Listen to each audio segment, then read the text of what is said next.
मेरे प्रिय साथियों व योग साधकों, आप सभी को प्रणाम। स्वच्छ, स्वस्थ, समृद्ध जीवन की राह विश्वकर्मांचल योग प्रवाह। पिछले सत्र में आपने सीखा षटकर्म के अंतर्गत धोती का दूसरा प्रकार दंत धोती के बारे में। आज के सत्र में हम सीखेंगे धोती का तीसरा प्रकार हेड धोती के बारे में। हेड धोती दो शब्दों से मिलकर बना है। हेड और धोती अर्थात हेड से हृदय, धोती से धोना, शुद्धि करना। हृदय की शुद्धि करना ही धोती हेड धोती कहलाता है। हेड धोती क्रिया को करने के लिए मुनि हिरण्य जी हिरण्य संहिता के 37वें श्लोक में कहते हैं, हेद धौतिम त्रिविद्याम कुर्यात् दंडवमन वाससा। अर्थात हेड धोती के अंतर्गत 3 क्रियाएं की जाती हैं। पहली दंड धोती, दूसरी बमन धोती, तीसरी वस्त्र धोती। आइए पहली क्रिया दंड धोती के बारे में सीखते हैं। दंड धोती के संबंध में मुनि हिरण्य जी 38वें श्लोक में कहते हैं, रंभा दंडम हरिद्राया वेत दंडम तथैव च हनुमद्ये चालयित्वा तु पुनः प्रत्याहरेण शनैः। अर्थात केला या हल्दी के दंड को धीरे धीरे मुख से आहार नाल में डालते हैं और जब ये हृदय पर्यंत तक पहुंच जाता है तो इसको धीरे से चलाकर धीरे धीरे बाहर निकालते हैं। प्रचलित दंड धोती के अंतर्गत हम लोग इस प्रकार रबड़ के दंड का प्रयोग करते हैं। ये रबड़ का दंड आपको आसानी से मार्केट में मिल जाता है। इसको लाकर पानी में 5 से 10 मिनट इसको बॉइल कर लेते हैं, बैक्टीरिया मुक्त कर लेते हैं। तत्पश्चात इसको प्रारंभ में करने से पहले 2-3 दिन तक थोड़ा थोड़ा कर इसको मुंह में डालते हैं, ताकि आपको उबकाई जो आती हैं उससे आमाशय का अन्न जल बाहर निकलता है वो ना निकले।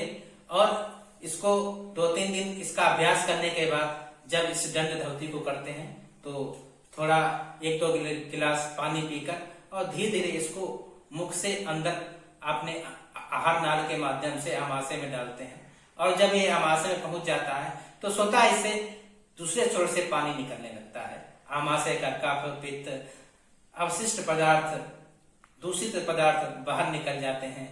उदर रोग में लाभ मिलता है, हृदय रोग में अप्रत्याशित लाभ होता है। इसके साथ साथ फेफड़े भी पुष्ट होते हैं। दंड धोती के बारे में मुनि हिरण्य जी 39वें श्लोक में कहते हैं, दंड धोती विद्यानेन हृदय रोग नाशमेदं ध्रुवम्। अच्छा, अर्थात दंड धोती का अभ्यास करने से हृदय रोग का नाश होता है। तीसरा प्रकार है बमन धोती।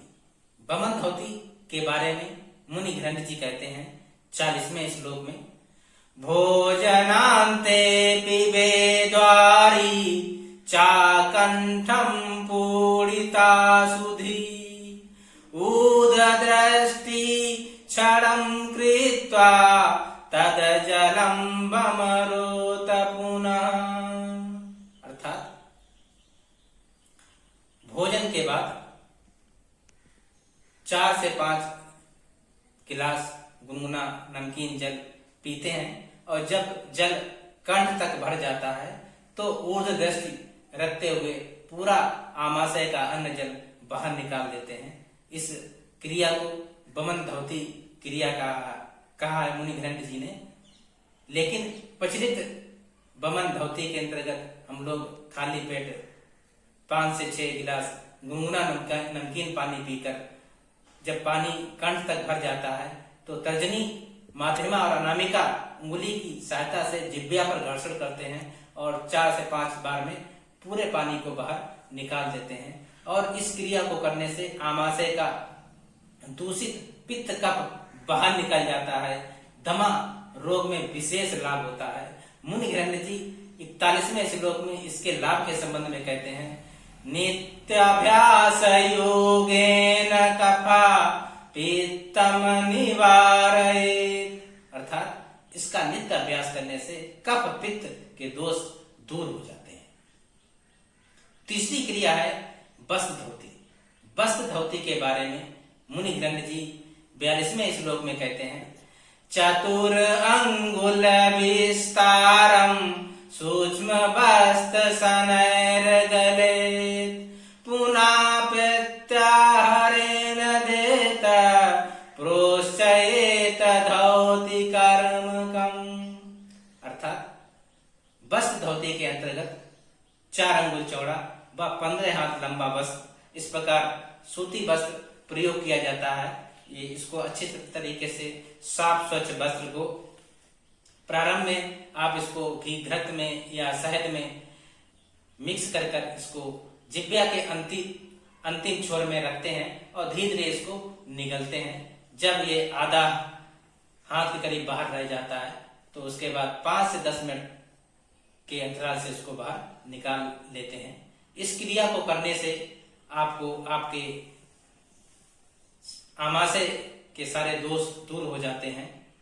वस्त्र धौती के बारे में पिछले वीडियो में भी हमने आपको बताया था।